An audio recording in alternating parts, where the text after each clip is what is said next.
गांव के सभी लोग जान की भीख मांग रहे थे, लेकिन तुंग तुंग ने उन सबको जिंदा जला दिया। सपनापुर एक बहुत ही सुंदर गांव था, लेकिन वहां के लोगों की आंखें बेहद काली और डरावनी थी। इसकी वजह यह थी कि इस गांव के लोग बहुत कम सोते थे। रात भर वे खेतों में काम करते और सुबह केवल थोड़ी देर के लिए ही आराम कर पाते थे। इस सब का कारण था रात का राजा तुंग तुंग महाराज। उसका चेहरा खुद किसी चोट से कम नहीं लगता था। तुंग तुंग रात के समय पूरे गाँव में घूमता था। जब सभी लोग काम कर रहे होते तब वह उन्हें देख सकता था, लेकिन कोई भी उसे देख नहीं पाता था। वह हर घर में जाकर जांच करता कि कहीं कोई सो तो नहीं रहा। अगर उसे कोई सोता हुआ मिल जाता तो वह उसी हालत में उसे अपने साथ ले जाता। अगली सुबह वह आदमी हमेशा के लिए लापता हो जाता। गांव के लोग सदमे में थे। ये सब क्यों हो रहा है? आखिर हमारे साथ ऐसा क्यों? परेशानी में आकर कई लोगों ने आत्महत्या तक कर ली, लेकिन तुंग तुंग नहीं रुका। अब वह रात और सुबह दोनों समय आने लगा और जो भी सोता उसे उठा ले जाता। डर के कारण कोई भी चैन से सो नहीं पा रहा था। नींद पूरी न होने से लोग बीमार पड़ने लगे। पूरा गांव बर्बादी की कगार पर था। तभी एक दिन गांव में एक बड़ा ट्रक आया। उसमें से दो लोग उतरे, डिटेक्टिव राय और डिटेक्टिव राज। दोनों बहुत मशहूर जासूस थे। गांव में पहुंचते ही लोगों ने उन्हें तुंग तुंग की पूरी कहानी बता दी, कैसे वह सोने नहीं देता और सोते ही लोगों को उठा ले जाता है। सब सुनकर दोनों ने फैसला किया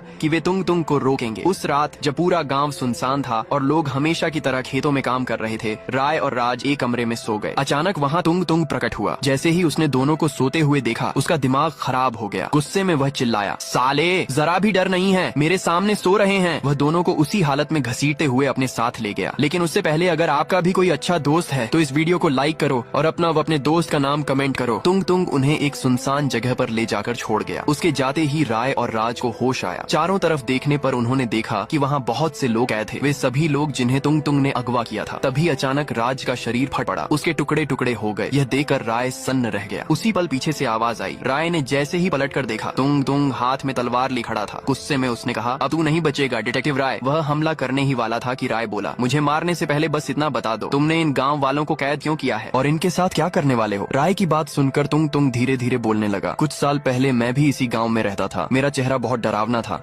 इसलिए बच्चे मुझे देखकर भाग जाते थे, लेकिन मेरा दिल साफ था। मुझे गांव के पास का जंगल बहुत पसंद था। मैं ज्यादातर वहीं रहता था। एक दिन जब मैं जंगल में आराम कर रहा था, तभी अचानक बड़ी बड़ी गाड़ियां आईं। उनमें से गुंडे उतरे। उनमें एक तुम्हारा दोस्त पुष्पा भी था। वे सब मिलकर जंगल काट रहे थे। मैंने उन्हें अकेले रोकने की कोशिश की, लेकिन वे बहुत ज्यादा थे। मैं गाँव भागा और मदद मांगी, लेकिन उस वक्त गाँव के सारे लोग सो रहे थे। किसी ने मेरी मदद नहीं की। आखिर में मैंने हिम्मत करके पुष्पा को रोकना चाहा और उन्होंने मुझे मार डाला। उस दिन के बाद से मैंने कसम खा ली कि मैं इन गांव वालों को कभी सोने नहीं दूंगा। राय सब समझ गया, लेकिन तभी तुंग तुंग ने उसे भी डराकर कैद कर दिया और फिर गांव के सभी लोगों के साथ राय को भी जिंदा जला